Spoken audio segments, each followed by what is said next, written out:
मसीही वो है जो व्यक्तिगत रूप में प्रभु यीशु को जानता है और उसके साथ उसका संबंध है। मसीही वो है जिसने फैसला किया है मसीही को अपने जीवन में लेने का और उसके पीछे चलने का, चाहे कुछ भी हो। आपने उसे स्वीकार किया है, आपने अपना जीवन उसे समर्पित कर दिया है। अब सबसे पहली बात कि मसीही वो है जिसने चुनाव किया है, फैसला किया है। आपने फैसला किया है जीवित खुदा को अपने जीवन में लेने का। आपने मसीह यीशु को अपने जीवन में स्वीकार किया है और ये पहला कदम है मसीही में आने का। क्या आपके साथ ऐसा हुआ है? क्या आपके जीवन में कभी ऐसा समय आया है जब आपने पश्चाताप किया है, जब आपने ये माना है कि आप गुनहगार हैं, जब आपने कहा है कि खुदा मैं अपने गुनाहों से मुड़ने के लिए तैयार हूं, और फिर विश्वास के साथ आपने प्रभु यीशु को अपने जीवन में उद्धारकर्ता स्वीकार किया? और ये है स्टार्टिंग पॉइंट। बहुत से लोग हैं जो मसीही जीवन जीने की कोशिश कर रहे हैं, लेकिन मसीह उनके दिल में नहीं है, क्योंकि मसीह वो है जिसके अंदर प्रभु यीशु मसीह वास करते हैं। जिस वक्त आप प्रभु यीशु मसीह को स्वीकार करते हैं, उस समय आपको पवित्र आत्मा मिलता है जो आपको एक नया स्वभाव देता है, नया जीवन देता है, और फिर आपको मिलती है ताकत मसीही जीवन जीने के लिए।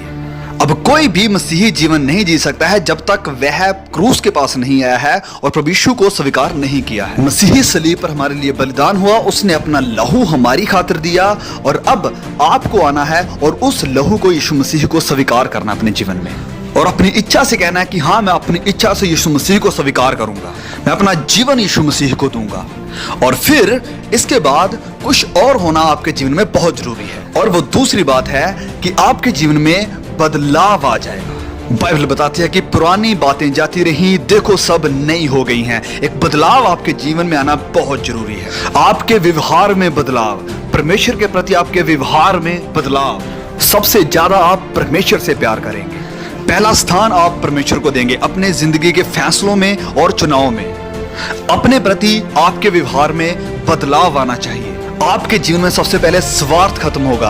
आप अब स्वार्थी नहीं रहे। अब आप कुछ भी नहीं करेंगे सिर्फ अपने आप को खुश करने के लिए और अपने मतलब के लिए। अपने पड़ोसी के प्रति आपके व्यवहार में बदलाव आना चाहिए।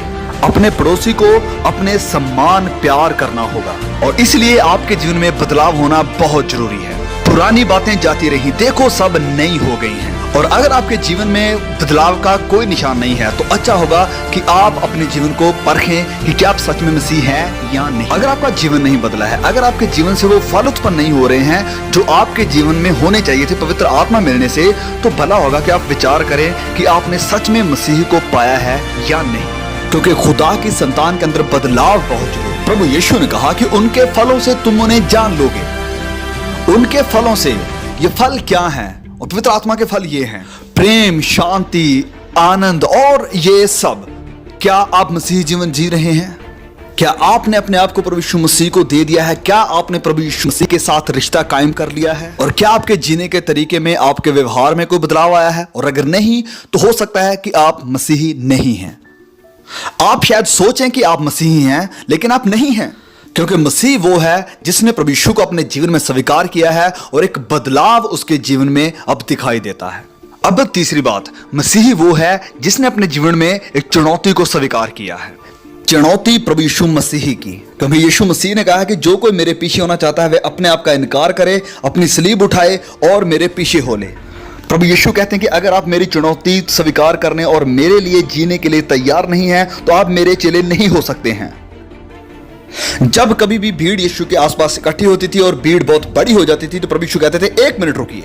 वो कहते कि अगर आप मेरे पीछे होना चाहते तो आपको अपने आप का इनकार करना होगा, और एक ग्रुप छोड़ के चला जाता। और अगर फिर भी भीड़ ज्यादा होती तो वो फिर कहते कि अगर आप मेरे पीछे होना चाहते हैं तो अपनी क्रूस को उठाओ और हर रोज मेरे पीछे हो। और बचे हुए लोग ये सुन के भाग जाते थे, क्योंकि वह सलीब उठाने के लिए तैयार नहीं थे, वो फांसी के फंदे को चूमने के लिए तैयार नहीं थे। और प्रभु यीशु कहते थे कि अगर आपको मेरे पीछे चलना है तो आपको इस सलीब को उठाना होगा, फांसी के फंदे को अपने गले में लेकर चलना होगा, एक कफन सर पे बांध के चलना होगा। और बहुत लोग ये सब करने के लिए तैयार नहीं हैं। बहुत से लोग सुसमाचार के लिए खड़े होने के लिए तैयार नहीं हैं। आज रात मैं आपसे पूछना चाहता हूं, क्या आपको यकीन है कि आप मसीही हैं? क्या आपको विश्वास है कि आपके गुनाह माफ हो गए हैं? क्या आपको विश्वास है कि अगर आप मर गए तो आप स्वर्ग में जाएंगे? क्या आप खुदा से मिलने के लिए तैयार हैं? सारी बातों का निचोड़ मैं आपसे फिर पूछना चाहता हूं कि क्या आप मसीही हैं? क्या इसका आपको पक्का विश्वास है? देर मत करिए, आज रात अपना जीवन प्रभु यीशु मसीह को दें। ठीक है, इसे कहते हैं मसीही। मसीही आपके जीवन में रह रहा है और व्यक्तिगत रूप में उसका अनुभव करना, और जिसके जीवन में बदलाव है वो मसीही है।